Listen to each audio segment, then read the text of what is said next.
मैं राम अवतार Meena, assistant professor राजनीति विज्ञान। आ- आज इस वीडियो के माध्यम से हम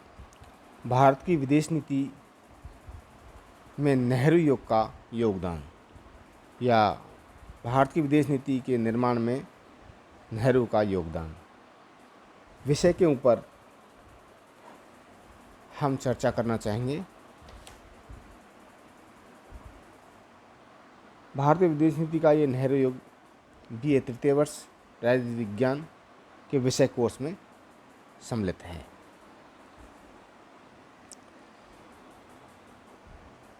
पंडित जवाहरलाल नेहरू 1947 से और 1964 तक भारत के प्रधानमंत्री रहे और इन्होंने 17 वर्ष तक प्रधानमंत्री के पद पर रहते हुए भारत की विदेश नीति के निर्माण में अहम योगदान दिया। वैसे पंडित जवाहरलाल नेहरू भारत के प्रधानमंत्री भी थे, साथ ही साथ 17 वर्ष तक भारत के विदेश मंत्री भी रहे। पंडित जवाहरलाल नेहरू को विदेश नीति का एक विशेष अनुभव था, क्योंकि पंडित नेहरू 1921 में भारतीय राजनीति में सम्मिलित होते हैं और 1925 में उन्हें भारतीय राष्ट्रीय कांग्रेस के विदेश विभाग का प्रवक्ता बनाया जाता है, जो 25 वर्ष तक उस पद पर रहे और 1946 में जब उन्हें आंतरिक सरकार का प्रमुख नियुक्त किया गया, उस समय सितंबर माह में उन्होंने एक प्रेस कॉन्फ्रेंस आयोजित की और उसके माध्यम से उन्होंने भारतीय विदेश नीति की एक रूपरेखा प्रस्तुत की। वैसे नेहरू के बारे में उनके जीवनी के लेखक माइकल ब्रेसर ने भी उनके बारे में कहा कि नेहरू अपने आप में देश की एक आवाज़ थे, क्योंकि नेहरू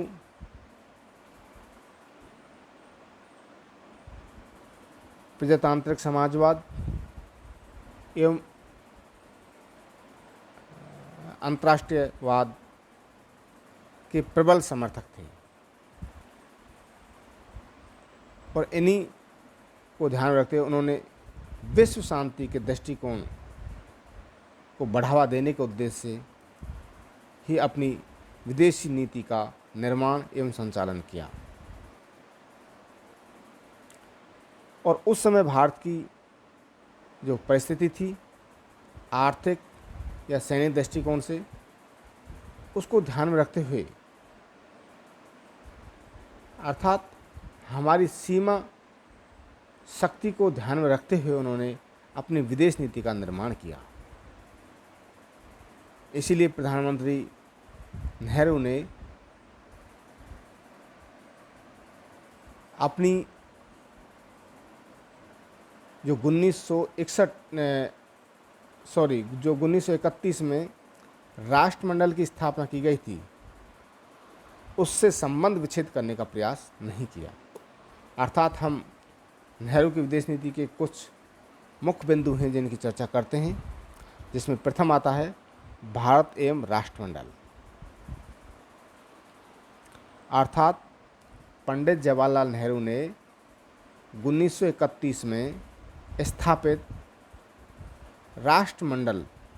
की सदस्यता को त्यागा नहीं। क्यों? कि भारत उस राष्ट्रमंडल के माध्यम से अपने देश के राष्ट्रीय हितों को पूरा करना चाहता था, क्योंकि भारत का अधिकतर व्यापार या भारत के अधिकतर संबंध उस राष्ट्रमंडलीय देशों के साथ थे। इसलिए भारत चाहता था, या पंडित जवाहरलाल नेहरू चाहते थे,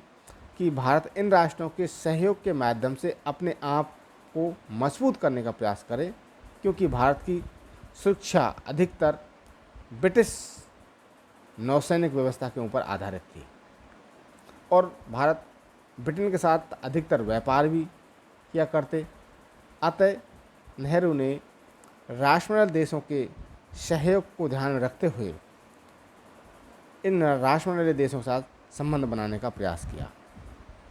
जिनका हमें कई बार लाभ भी मिला, परंतु कई बार आलोचना भी होती है कि भारत ने अभी तक गुलामी स्वीकार की हुई है, क्योंकि इस राष्ट्रमंडल का अध्यक्ष ब्रिटेन की महारानी है, जबकि भारत अपनी स्वतंत्र विदेश नीति का अनुसरण करता है। किसी प्रकार के राष्ट्रमंडल के राष्ट्राध्यक्ष होने के नाते महारानी भारतीय विदेश नीति में हस्तक्षेप नहीं कर सकती, क्योंकि भारत स्वतंत्र संप्रभु राष्ट्र है।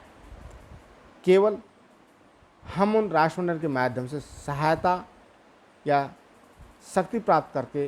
भारत के राष्ट्र हितों को पूरा करने के लिए ही राष्ट्रमंडल के सदस्य बने हुए हैं, जबकि पाकिस्तान भी स्वतंत्र हुआ भारत के साथ, वह राष्ट्रमंडल का सदस्य नहीं बना। दूसरा बिंदु आता है असंलग्नता की नीति, अर्थात पंडित जवाहरलाल नेहरू ने 1946 में ही ये ऑल इंडिया रेडियो के प्रसारण पर कहा कि भारत एक असंलग्न नीति के आधार पर अपनी विदेश नीति का निर्माण करेगा, क्योंकि भारत किसी भी सैन्य गुट में सम्मिलित नहीं होना चाहता, क्योंकि उस समय द्वितीय विश्व युद्ध के उपरांत उपस्थित परिस्थितियों में शीत युद्ध का एक वातावरण बन चुका था। उस वातावरण में समाजवाद एवं पूंजीवाद दो विचारधाराओं के नेतृत्व दो महाशक्तियों द्वारा किया जा रहा था, जिससे तीसरे विश्व युद्ध की संभावना उत्पन्न होती जा रही थी। अतः भारत ने इन दोनों ही गुटों से अपने राष्ट्र हितों की पूर्ति में सहयोग लेने को, अर्थात हमारी आवश्यकताओं को देखते हुए हमने उस समय दोनों ही गुटों से समान दूरी बनाए रखने का प्रयास किया और हमें इसका पूर्णतः लाभ भी मिला। और अपनी इस असंलग्नता की नीति को और मजबूती प्रदान करने के लिए पंडित जवाहरलाल नेहरू द्वारा नासिर नेहरू और टीटो तीनों ने मिलकर के 1961 में गुटनिरपेक्ष संगठन की भी स्थापना की, जिसके माध्यम से उन नव स्वतंत्र देशों या विकासशील देशों के लिए एक अलग मंच स्थापित किया, जो राष्ट्र इन दोनों ही शक्ति गुटों से अलग रख करके या अलग रह करके अपनी स्वतंत्र विदेश नीति का संचालन कर सकते हैं और गुटनिरपेक्ष संगठन के सदस्य बन सकते हैं। अतः भारत ने अपनी इस असंलग्नता की नीति को और मजबूती प्रदान करने के लिए 1961 में उस संगठन का निर्माण किया, जिसके माध्यम से आज के सदस्य संख्या 120 देशों के ऊपर है। वो देश एक स्वतंत्र विदेश नीति के माध्यम से विश्व राजनीति में या विश्व शांति में सहयोग देने में सक्रिय रहे। तीसरा बिंदु आता है महाशक्ति का सपना। पंडित जवाहरलाल नेहरू ने ये सपना संजोया था कि भारत एक महाशक्ति के रूप में उदित हो, और वो सपना आज हकीकत में भी तब्दील होता दिखाई दे रहा है कि आज भारत की स्थिति एक महाशक्ति के रूप में उभरती हुई दिखाई भी दे रही है, क्योंकि संयुक्त राज्य अमेरिका, सोवियत संघ, चीन के बाद भारत ही एक महाशक्ति के रूप में आगे बढ़ता जा रहा है, क्योंकि नेहरू एशिया, दक्षिण एशिया या अफ्रो एशिया या गुटनिरपेक्ष संगठन के माध्यम से या संयुक्त राष्ट्र संघ में अपनी नीतियों के माध्यम से विश्व राष्ट्रों का ध्यान आकर्षित करता रहा है, क्योंकि भारत हमेशा विश्व शांति का समर्थक एवं विकासशील राष्ट्रों का रक्षक की भूमिका में कार्य करता रहा है। इसीलिए नेहरू ने अपनी लोकतांत्रिक समाजवाद एवं अंतर्राष्ट्रीयवाद की जो इच्छा शक्ति थी उसको बढ़ाने में महाशक्ति के माध्यम से उस उत्तरदायित्व को और अधिक तरीके से सार्थक रूप में संपन्न करने में अहम भूमिका निभा सकता है। इसके लिए महाशक्ति बनना अति आवश्यक है और आज भारत उस महाशक्ति की श्रेणी में लगातार आगे बढ़ता जा रहा है। अगला बिंदु आता है पंचशील सिद्धांत। पंचशील सिद्धांत का निर्माण, पंचशील सिद्धांत की घोषणा 1954 में पंडित नेहरू के द्वारा की गई और सिद्धांत को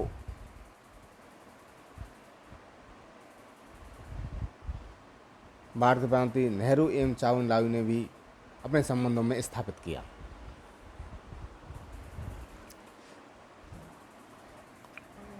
अर्थात हम कह सकते हैं कि पंडित जवाहरलाल नेहरू ने इस पंचशील सिद्धांत के जो 5 सिद्धांत दिए जिनके आधार पर एक राष्ट्र दूसरे राष्ट्र का सम्मान करेगा, उनके आंतरिक मामलों में हस्तक्षेप नहीं किया जाएगा, समानता स्वतंत्रता के आधार पर संबंध बनाए जाएंगे, जो लाभ के विषय होंगे वो समानता के आधार पर उनका बंटवारा होगा और अखंडता संपूर्णता की रक्षा होगी और शांतिपूर्ण सहअस्तित्व के सिद्धांत के आधार पर कार्य किया जाएगा। इन बिंदुओं को ध्यान में रखते हुए भारत के प्रधानमंत्री नेहरू ने अंतर्राष्ट्रीय राजनीति में एक अलग विदेश नीति की रूपरेखा खींची और इन्हीं सिद्धांतों को भारत चीन संबंधों में भी स्थापित किया और तिब्बत के संबंध में भी इस विषय को दोहराया गया। इसका उद्देश्य चीन को उलझाए रखना और भारत को मजबूती प्रदान करना लक्ष्य रखा था और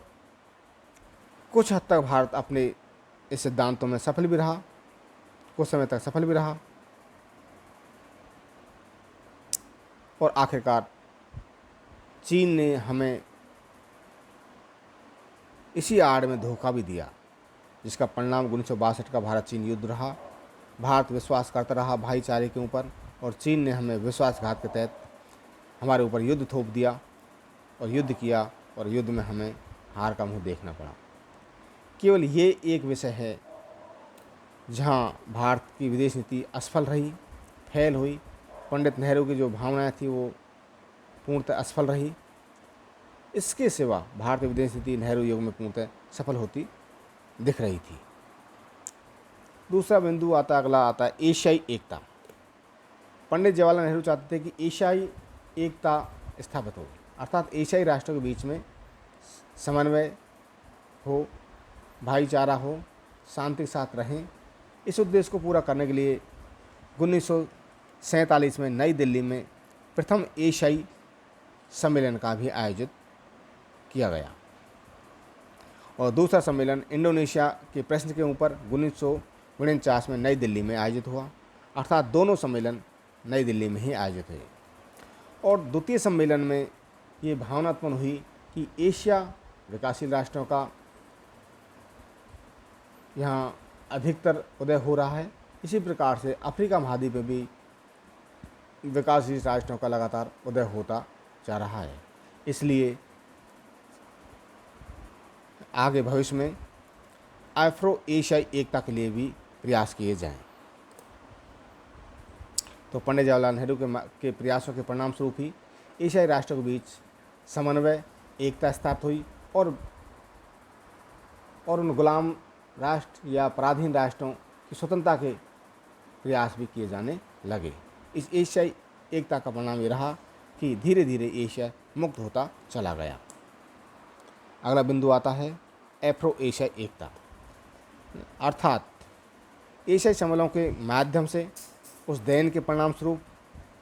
1955 में नेहरू के प्रयास से बाडोंग नामक स्थान पर प्रथम एफ्रो एशियाई सम्मेलन आयोजित हुआ, अर्थात प्रथम एफ्रो एशियाई सम्मेलन आयोजित हुआ, जिसमें 29 राष्ट्रों ने भाग भी लिया। और इन सभी राष्ट्रों ने एक सुर में एक प्रस्ताव पास किया, जिसमें साम्राज्यवाद या उपनिवेशवाद के विरुद्ध मिलकर के सहयोग देने का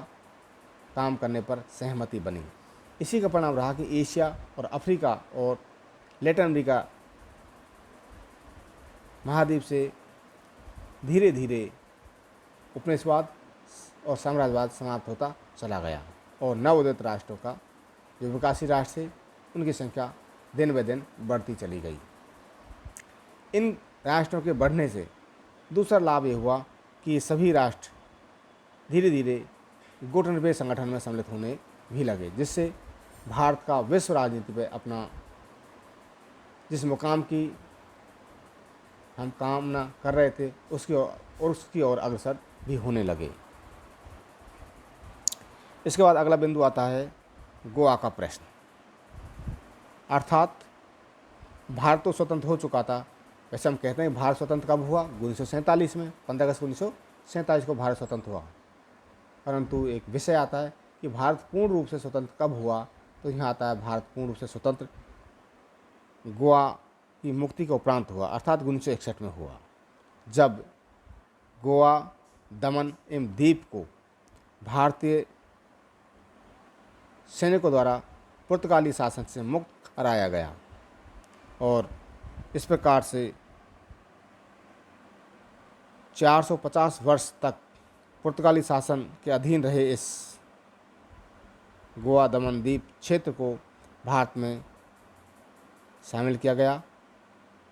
तो भारत पूर्णतः स्वतंत्र हुआ।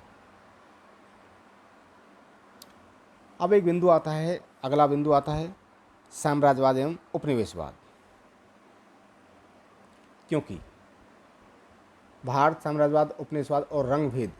की नीति का पूर्णतः विरोधी रहा है, और पंडित जवाहरलाल नेहरू का उद्देश्य अंतर्राष्ट्रवाद अर्थात प्रजातांत्रिक समाजवाद। इन उद्देश्यों की पूर्ति के क्षेत्र में साम्राज्यवाद, उपनिवेशवाद एक बाधक तत्व के रूप में उपस्थित हैं, और भारत हमेशा स्वतंत्रता का पक्षधर रहा है। इसी विषय को ध्यान में रखते हुए पंडित नेहरू द्वारा एशियाई महाद्वीप, लैटिन अमेरिका महाद्वीप और अफ्रीका महाद्वीप में उन स्वतंत्रता संघर्षों को समर्थन देने का, उन स्वतंत्रता आंदोलनों को बढ़ावा देने का प्रयास किया, या विश्व मंचों पर उन राष्ट्रों की वकालत की या उन राज्यों के हित में कार्य करने का प्रयास किया जो अभी किसी साम्राज्यवादी शक्ति के अधीन हैं। तो भारत ने जो कार्य किए उनके माध्यम से साम्राज्यवाद और उपनिवेशवाद धीरे धीरे खत्म होता चला गया। अंततः 1990 में अंतिम जिम्बाब्वे का एक नामीबिया एक जो जगह है वो भी मुक्त हो चुका है। हम कह सकते हैं कि भारत के साम्राज्यवाद, उपनिवेशवाद विरोधी नीति के माध्यम से कई देशों को स्वतंत्र कराने में सहयोग मिला, और अंततः भारत ने अपनी साम्राज्यवाद, उपनिवेशवाद विरोधी नीति को संरक्षण के माध्यम से लागू भी करवाया, जिसका परिणाम ये रहा कि धीरे धीरे समस्त विश्व से उपनिवेशवाद, साम्राज्यवाद समाप्त होने लगा। अतः हम कह सकते हैं कि पंडित जवाहरलाल नेहरू की जो विदेश नीति है वो पूर्णतः सफल भी रही, परंतु उस समय की परिस्थितियों को ध्यान में रखा जाए तो पंडित जवाहरलाल नेहरू की नीति पूर्णतः सफल ही थी। केवल एक बिंदु को छोड़ दिया जाए, जिसमें मूल बिंदु आता है 1962 का भारत चीन युद्ध, और ये युद्ध भी उस समय की परिस्थितियों की मद्देनजर अगर रखते हुए हम इस विषय पर मंथन करें तो भारत उस समय उस खतरे को टालने के लिए लगा हुआ था, क्योंकि भारत उसके आधार पर अपनी शक्ति को और मजबूती और सुदृढ़ करने में समय लगा रहा था, और इसीलिए उसने असंलग्नता एवं पंचशील का सिद्धांत भी दिया था, परंतु चीन ने हमें धोखा देते हुए हमारे ऊपर आक्रमण किया और जिसका परिणाम हमें हार का मुँह देखना पड़ा। पंडित जवाहरलाल नेहरू के द्वारा विश्व शांति के क्षेत्र में जो सहयोग दिया वह हमेशा यादगार रहेगा, क्योंकि पंडित नेहरू अंतराष्ट्रवाद के प्रबल समर्थक थे और अंतराष्ट्रवाद का अर्थ हुआ विश्व शांति। और विश्व शांति तभी संभव है जब सभी राष्ट्रों के मध्य समन्वय, भाईचारा, आपसी सहयोग उत्पन्न हो। और इसी उद्देश्य को, इसी भावना को ध्यान में रखते हुए पंडित जवाहरलाल नेहरू द्वारा संयुक्त राष्ट्र संघ में भी पूर्णतः आस्था प्रकट की एवं संयुक्त राष्ट्र संघ का समर्थन करने का प्रयास किया। और उन सभी विश्व राजनीति के जो रंगमंच थे, जो संगठन थे, उन सभी मंचों पर पंडित जवाहरलाल नेहरू द्वारा अंतर्राष्ट्रीय शांति की वकालत की, अंतर्राष्ट्रीय सहयोग की वकालत की, विश्व बंधुत्व की भावना को आगे बढ़ाने का प्रयास किया, जो भारतीय धार्मिक परंपरा रही है विश्व जगत का कल्याण हो, अर्थात जगत का कल्याण हो। विश्व बंधुत्व की जो भावना है उसको साकार करने का प्रयास किया। तो हम कह सकते हैं कि पंडित जवाहरलाल नेहरू द्वारा उस समय भारत एक की जो विदेश नीति की रूपरेखा नेहरू के द्वारा रखी गई, उसी विदेश नीति को आगे आने वाली सरकारों के द्वारा भी जारी रखा गया, क्योंकि भारत की सांस्कृतिक पहचान ही एक विश्व में भाईचारे के रूप में, शांति के रूप में रही है। इसलिए पंडित नेहरू की विदेश नीति को हम सफल और सार्थक नीति कह सकते हैं। धन्यवाद।